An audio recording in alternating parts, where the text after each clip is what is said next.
welcome to the storybook. My name is Said Funky Malam, and the title of my story is The Magic Stream. This story came to pass many, many years ago when the world was still a different place. I have tried. Why is it there's not one medicine man in the land that can cure my blindness? The king thought sadly to himself. For so long, since the battle that robbed me of my eyesight, I have not seen the reflection of the stars on the ocean from the windows of my palace, nor the flowers or trees in the garden. I grow old, weak. I long to see the beautiful face of my beautiful queen once more. One day, an old woman came to the palace to beg for food and water. Immediately, she was led to the palace kitchen, as the king had ordered that no traveler or stranger should be turned away, whether thirsty or hungry. She had eaten and drank her fill and said, "Tell your good king that I know a secret that can cure his blindness." Astonished, one of the guards ran to the throne room and delivered the message. The old woman was before the king. She bowed her head and averted her gaze as a sign of respect. But before she did so, she noticed that the king looked drawn and tired and sad of heart. "There is but one thing in the world that can cure you, O king. It is a water from a small stream high on a mountain in the land of Nok, many, many days' journey from here. Bathe your eyes with that water, and your eyesight will be restored immediately. The journey is fraught with danger. There will be many risks on the way. You will need to send your bravest and most cunning warrior. Dangers, I tell you, many dangers," she said warningly.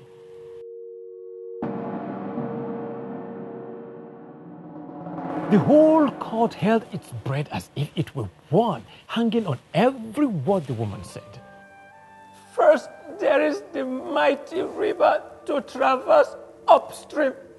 Rapids and waterfalls will hamper the journey, not to mention the mermaids who will try to lure even the bravest warrior to a watery grave with their sultry song. On reaching the mountain," she continued, "the warrior must climb carefully, following the narrow, winding path. To the left and right of that path, there are giants who will call the warrior by name. Such is their magic as to know the warrior's name. He must not look either left or right, only straight ahead. Should a giant call his name and he look at the giant, he will be enslaved forever and a day." "Please go on," the king said, gently. "If he were to reach the top, it's there that he will find the stream from which he must lift the water that will restore your eyes." Just as some thought she had told all she knew, she continued almost as a whisper, as if she didn't want the spirits to hear. guiding this stream is a dragon. The water can only be taken when the dragon is asleep. Should your warrior reach this place, he will find there an old woman, a little like me, who will tell him if the dragon is awake or asleep. Many have tried, O king. Your warrior must be brave and wise and brave. With this said, the old woman took her leave. As soon as she had gone, the eldest of the king's 3 sons, named Edith, stepped forward. "Father," he said excitedly, "I am not only brave and wise, I am strong too. I will go on this quest. Your sight must be restored." The king ordered that all necessary arrangements should be made immediately. He gave Edith much gold and silver should he need it for the journey. Everyone in the palace was busy with the preparations. In one of the many courtyards in the palace, Edith planted an orange tree and told his immediate younger brother, Kokobong, to watch the tree grow. Edith warned that if ever the leaves of the tree should wilt, wither, and fall from the branches, this would mean something terrible had happened to him, and that Kokobong should follow to rescue him as soon as possible. Edith started out his journey the following morning. He traversed the mighty river and held fast when he heard the mermaid song. But at every port and village on the way, Edith squandered his gold and silver on fine food, wine, and the most expensive things he could buy. By the time he reached the foot of the mountain, towering above him, many days later, nervously, Edith put a bottle for the water he was to collect carefully in his pocket, bade goodbye to his traveling party, and began the difficult climb along the narrow path to the top of the mountain. It wasn't long before he heard the giants calling his name. First one from the left of the path, then another one from the right. Edith could see the giants from the side of his eyes. He could tell they were huge and ugly. One in particular roared fiercely, "Edith!" So frightened was Edith. He turned and looked at the giants straight in the face. The giant grabbed him immediately. "You are my slave forever and a day, unless you have gold and silver enough to pay for your release." The giant hissed. Edith had neither gold nor silver. At home in the palace, Kokobong saw the orange tree wilt and wither. Its leaves fell to the ground. Without delay, he informed his father, the king, that something had happened to Edith, and that he, Kokobong, being not only wise and brave, but strong and cunning too, must journey to the mountain to rescue his older brother and bring back the water from the magic stream to restore his father's sight. The king ordered that all necessary arrangements should be made immediately. He gave Kokobong much gold and silver should he need it for the journey. Everyone in the palace was busy with the preparations. In one of the many courtyards in the palace, Kokobong planted a mango tree and told his immediate younger brother, Enobong, to watch the tree grow. Kokobong warned that if ever the leaves on the tree should wilt and wither and fall from the branches, this would mean something terrible had happened to him, and that Enobong should follow to rescue him as soon as possible. Kokobong set out on his journey the following morning.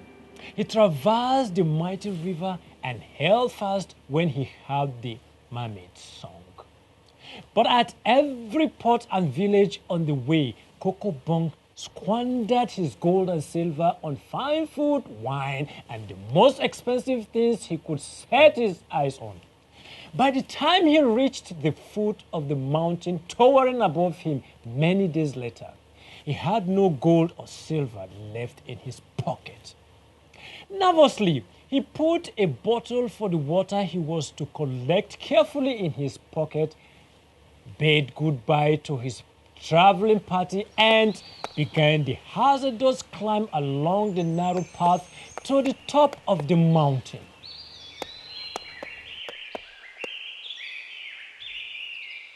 It wasn't long before he heard the giants calling his name. First one from the left of the path, then another one from the right. Kokobong could see the giants from the side of his eyes. He could tell they were huge and ugly. He kept his gaze straight ahead, though he was frightened. It was only when he heard his brother Edeth's voice that Kokobong turned his head and gazed straight into the eyes of the giant. The giant grabbed him immediately.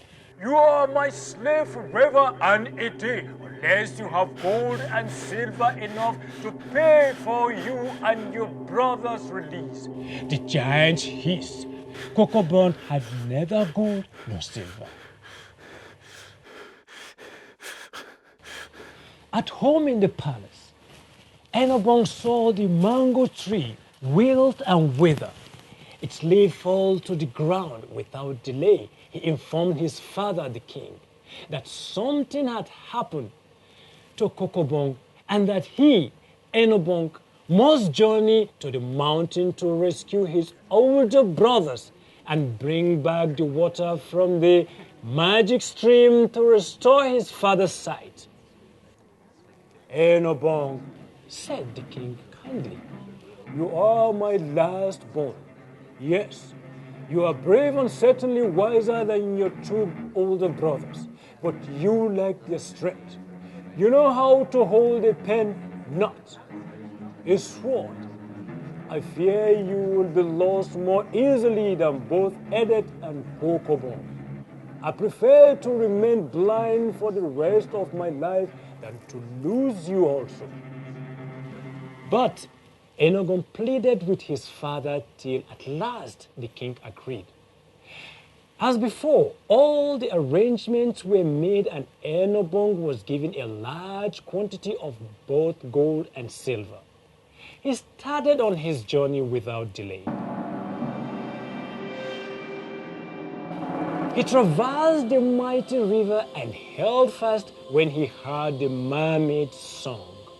Though at every port and village on the way, there were many temptations to do him out of his gold and silver. Enobong remained true to his course. He did not squander his gold and silver. By the time he reached the foot of the mountain, towering above him many days later, he was still vastly rich. He put a bottle for the water he was to collect carefully in his pocket, bade goodbye to his traveling party, and began the perilous climb along the narrow path to the top of the mountain. It wasn't long before Enobong could see the giants from the side of his eyes. Those on the left of the path and those on the right. He could tell they were huge and ugly. He was sure he could see their mouths move, but Enobong could not hear them. He had been very wise, so as not to hear their roars or the pitiful cries for help from his two brothers. He had filled his ears with small bits of cloth and was, because of this, quite deaf. He kept his gaze directly on the path ahead of him. After what was a many growling hours, climbing steep, scratchy path, Enebong finally reached the summit of the mountain. Ahead of him, he saw a figure and realized quickly it was the old woman. He removed his cloth from his ears in time to hear her say, "You have done well. You are in luck. The dragon is asleep. You may fill your bottle from this stream. The water will restore the sight of your father's eyes. If you have enough gold and silver, you may be able to buy your brother's freedom from the giants as you descend the mountain." Enebong was about to thank her for her advice when she continued. "Before you go, however," she said, "there is something you should know.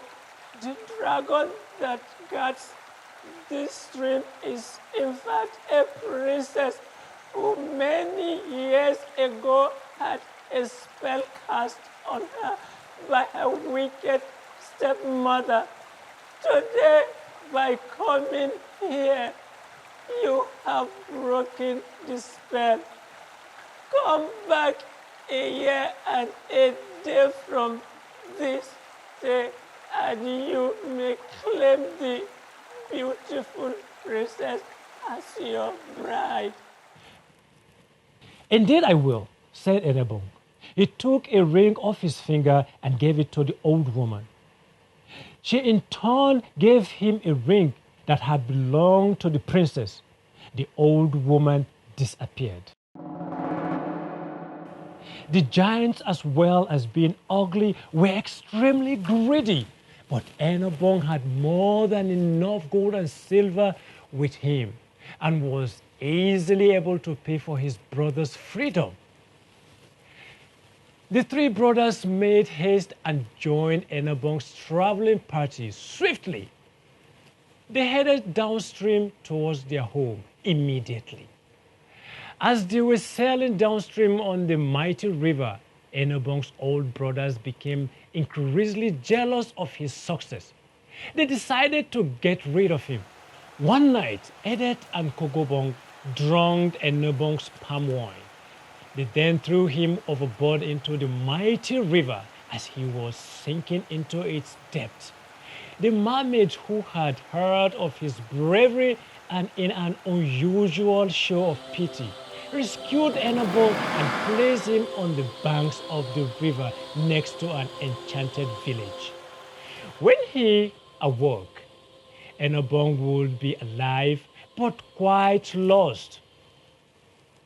As soon as the king washed his eyes with the water from the magic stream, he regained his eyesight. He was overjoyed. This joy turned sadness when Edet and Kokobong declared that they had not seen their younger brother Enebong on their journey, and that it was the two of them that had succeeded in the quest. The king gave them each a vast fortune that included palaces, farmland, and gold and silver. A year and a day passed quickly by. The spell on the princess was lifted. She was no longer a dragon, but now a beautiful young woman. The princess and the old woman waited patiently for Enebong's return. Finally, the old woman declared, "This man is a man of his word. He would have returned by now. Something must have happened. We should go and search for him." Some days later, the princess and the old woman arrived at the king's palace. The king listened to their story. He was very angry when he understood what had happened. He decreed that both Edet and Kokobong should be arrested and brought to the palace. The king, the queen, the old woman, and the princess joined the search party that was hastily organized. As they navigated the mighty riverbank upstream, the mermaid who had heard about their plight sent word to the old lady to tell her that they had rescued Enobong and set him safely on the shore next to the enchanted village. Not 2 days later, Enobong was found safe and well. All returned to the palace. The kingdom was overjoyed. All agreed that never before had a prince proved himself to be honest, brave, and faithful, and so worthy to be king. The king blessed the marriage of Enobong and the princess and declared Enobong to be his rightful heir, that when he could rule no more, Enobong would be king. And what, I hear you ask, became of Edet and Kokobong? Well, their father the king took back all the riches he had given them, the palaces, the farmland, the gold and silver, absolutely everything. They were now both poor and so shamed by their actions that in disgrace they put themselves into self-imposed exile in a faraway land, never to be heard of again.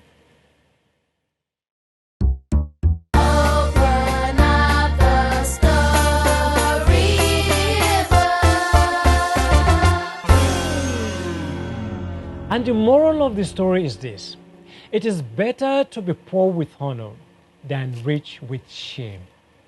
My name is Said Funky Malam, and I'm saying, remain blessed. Thank you.